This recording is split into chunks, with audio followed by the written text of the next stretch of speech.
Welcome to crochet bye कल्पना. आतापर्यंत आपण बाल गणेशाचे पाय, हात आणि कानं कसे करायचे ते बघितले आहे. आता आपण सोंड कशी करायची ते बघणार आहोत. मॅजिक रिंग घ्यायची आहे आणि त्याच्यामध्ये 6 सिंगल क्रोशे करायचे आहे.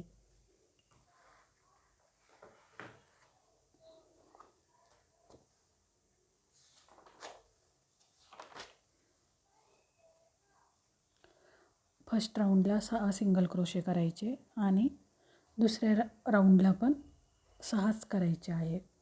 वाढवायची नाही आहे, इन्क्रीज नाही करायचे आहे. सेम 6 सिंगल क्रोशेच करायचे आहे.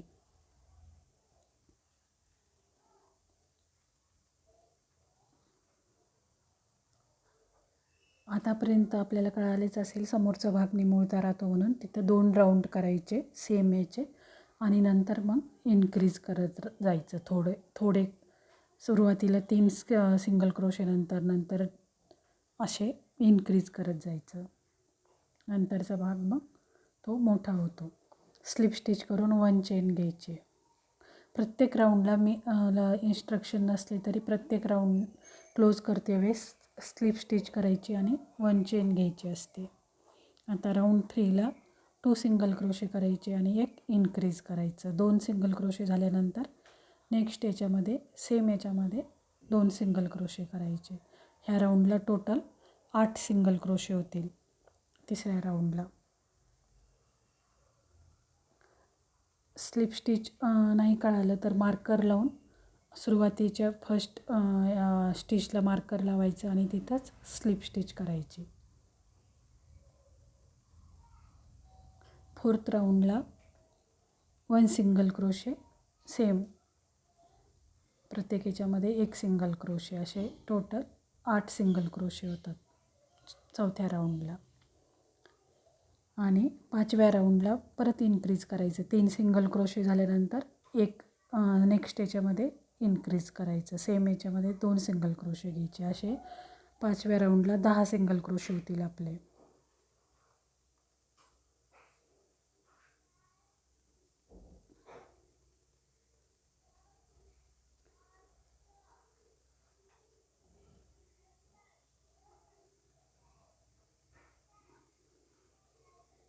पाचव्या राऊंडला 10 सिंगल क्रोशे झाल्यानंतर 6वा राऊंड पण सेम तसाच करायचा. सिंगल क्रोशेच करायचे, वाढवायचे नाही. 10 सिंगल क्रोशे आहे तर सेम 10च करायचे. स्लिप स्टिच करून 1 चेन. 6वा राऊंड पण तसाच करायचा.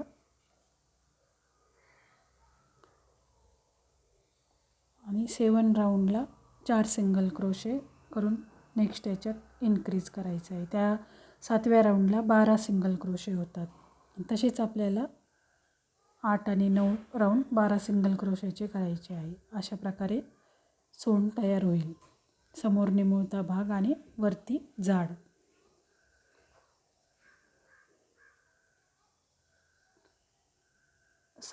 राऊंड 7वा सेम 12 सिंगल क्रोशेचा, 8वा पण राऊंड सेम 12 सिंगल क्रोशेचा आणि 9वा राऊंड पण 12 सिंगल क्रोशे.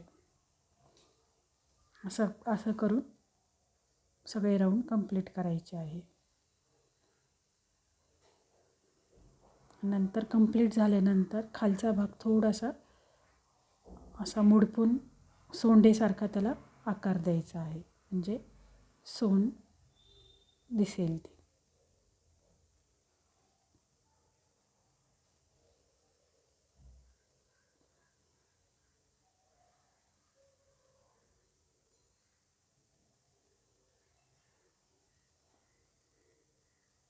स्लिप स्टिच करून क्लोज करायचं. तयार झालं आहे आता सगळे राऊंड. ते बघा थोडंसं असं हे करून बरोबर आकार मिळतो आपल्याला सोंडेचा. नंतर थोडी लॉंग टेल घेऊन यान घेऊन समोरचा भाग सिंगल क्रोशेनं शिवून काढायचा आणि नंतर मग अटॅच करायचा. आता आपण फेटा कसा तयार करायचा ते बघतो आहे. 45 चेन घ्यायच्या आहे. 45 चेन घेतल्यानंतर सुरुवातीच्या 2 स्किप करायच्या चेन आणि डबल क्रोशे करायचे आहे आपल्याला. मी फास्ट केलं आहे 45 चेन घेईपर्यंत. 2 चेन स्किप करून नंतरच्या याच्यात डबल क्रोशे करायचे आहे. ऑल ओव्हर डबल क्रोशे करायचे आणि लास्ट चेनमध्ये सेम याच्यात 8 डबल क्रोशे करायचे आहे. एकाच चेनमध्ये 8 डबल क्रोशे करायचे.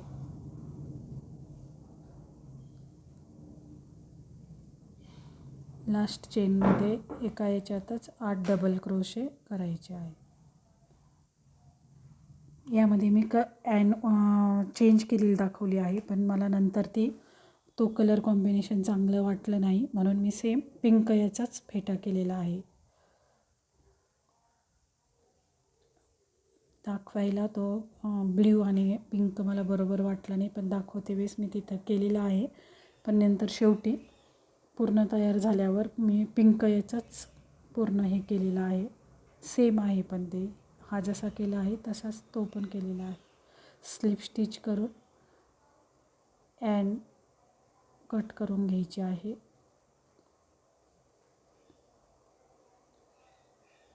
आता तुम्ही दुसरा पण कलर चांगला कॉम्बिनेशन असलं येल्लो ते तुम्ही करू शकता. येल्लो कॉम्बिनेशन आणि पिंक दुसरं तरी चालतं. ब्ल्यू घेतला मी आणि सिंगल क्रोशे करायचे त्याच्यावर. दुसरा कलर जोडून सिंगल क्रोशे करायचे ऑल ओव्हर.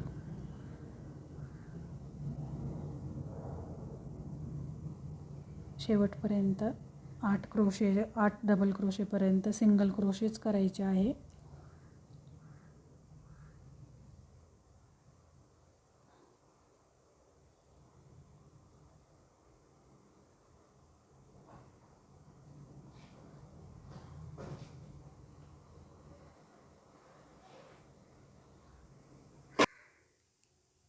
आता आपल्याला 8 डबल क्रोशेच्या वरती 3 चेन घ्यायचे आहे आणि नेक्स्ट याच्यात सिंगल क्रोशे करायचं. नेक्स्ट स्टिचमध्ये सिंगल क्रोशे, परत 3 चेन आणि नेक्स्ट याच्यात सिंगल क्रोशे, असं पूर्ण त्या 8 डबल क्रोशेच्या वरती करायचा, म्हणजे तो फेट्याचा समोरचा भाग तयार होतो. 3 सिंगल क्रोशे नेक्स्ट स्टिचमध्ये 3 चेन घ्यायचे आणि नेक्स्ट स्टिचमध्ये सिंगल क्रोशे करायचे.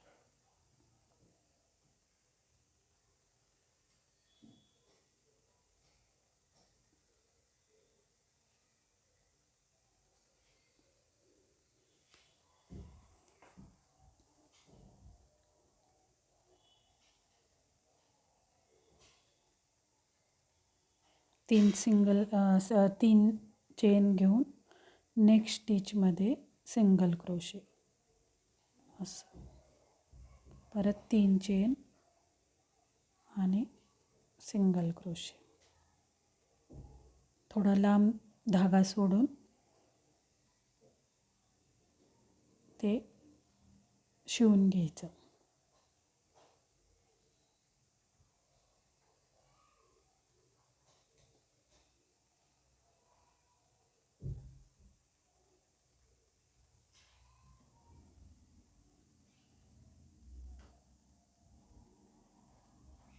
समोरचा जो आहे तो समोरचा भाग दिसायला पाहिजे अशा प्रकारे शिवून घ्यायचं ते.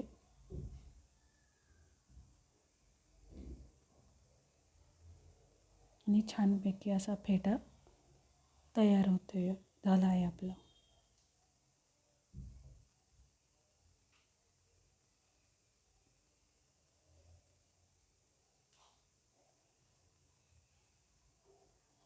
असं शिवून घ्यायचं आहे. आता मी मार्करनं एका लाईनमध्येच सगळं हेडच्या एका लाईनमध्येच हात पण जोडायचे, कान पण आणि खालचे पाय पण, म्हणजे एका लाईनमध्येच ते बरोबर दिसतील. जोडायच्या अगोदर ते क्लोज करून घ्यायचं. थोडा कापूस कॉटन भरायचं, त्यामध्ये फायबर भरायचं.